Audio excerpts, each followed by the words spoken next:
for the fans. The glory for the pinstripes. What's up, Yanks Nation? We are back with that hot stove intel that gets our pinstripe blood pumping. Today, we need to have a serious sit-down about what's bubbling behind the scenes in MLB and how it directly impacts the future of our beloved New York Yankees. With free agency looming, the evil empire is, as always, dead center in the spotlight. My sources and analysis from experts like ESPN's Jesse Rogers have brought a scenario to light that is, to say the least, intriguing and already dividing opinions in the Bleacher Creatures section. The possibility of seeing Kyle Schwarber in our threads.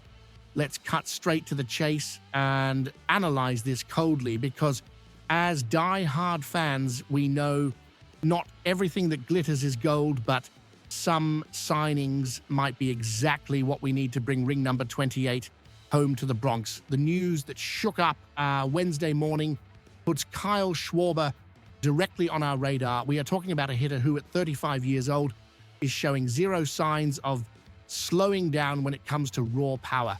He's about to seek perhaps the biggest and last major contract of his career, and expectations are that it will far exceed the $79 million from his previous deal with Philadelphia. Rogers dreamt big, and I confess it's hard not to buy into that dream. Just imagine those famous Schwarbombs flying toward that short porch in right field at our stadium. It's the kind of perfect marriage between a violent lefty swing and the unique dimensions of our house. Schwarber has racked up 187 home runs over the last 4 years. That is not a small thing. That is elite power. The idea of adding that kind of heavy artillery to a lineup that already features Aaron Judge is enough to give any opposing pitcher nightmares. He would bring that lefty balance we've so often lacked in crucial spots. However, we need to look at this potential move with the seriousness it demands.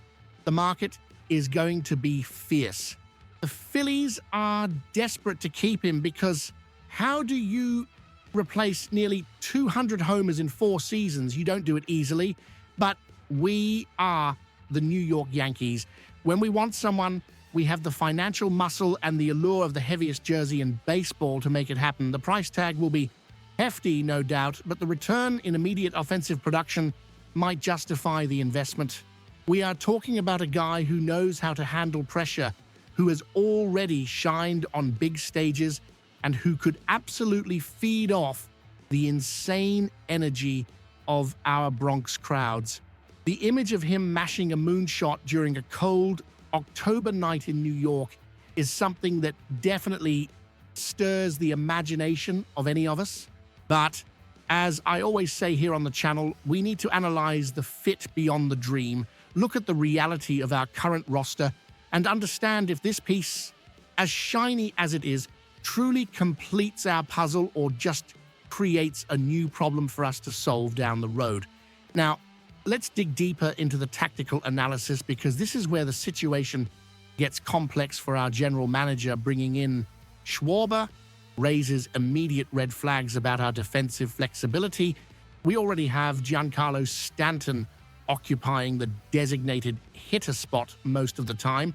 Stanton is a monster when healthy, but we can't rely on him playing the outfield every day. Schwarber, meanwhile, is a below-average defender in left field. His best position at this stage of his career is, without a doubt, also designated hitter, having 2 guys who essentially should only be hitting clogs up our roster.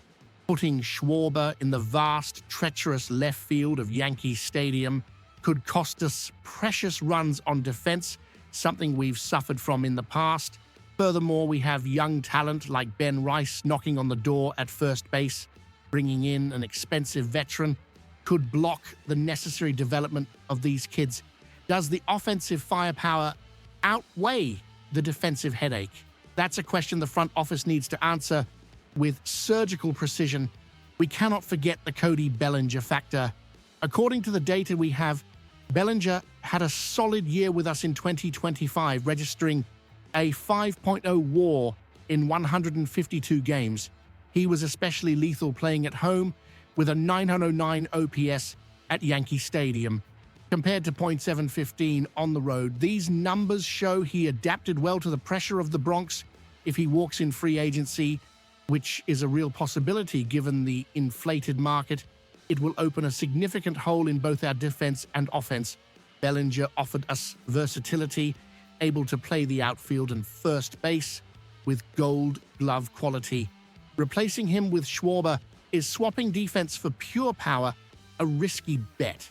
Perhaps we should be looking at more complete players like Kyle Tucker, or even swallowing our pride and considering Alex Bregman if it means winning.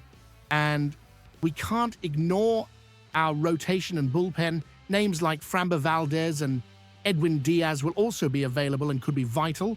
In short, the potential arrival of Kyle Schwarber is tempting for the spectacle and the home runs, but it carries structural risks for the team that cannot be ignored. The evil empire needs to act with intelligence, not just brute force. We are in a championship window, and every move needs to be calculated to take us to the World Series, not just to sell tickets with promises of home runs. And now I want to hear from you, Bronx Bombers fans. Would you accept the likely drop in defensive quality to have Schwarber's explosive bat in our lineup, or do you believe we should prioritize re-signing Bellinger or chasing a more complete player? Drop your honest opinion in the comments. Let's debate this. Don't forget to subscribe to the channel and hit the notification bell so you don't miss any exclusive updates. Here, we live and breathe Yankees baseball 24/7.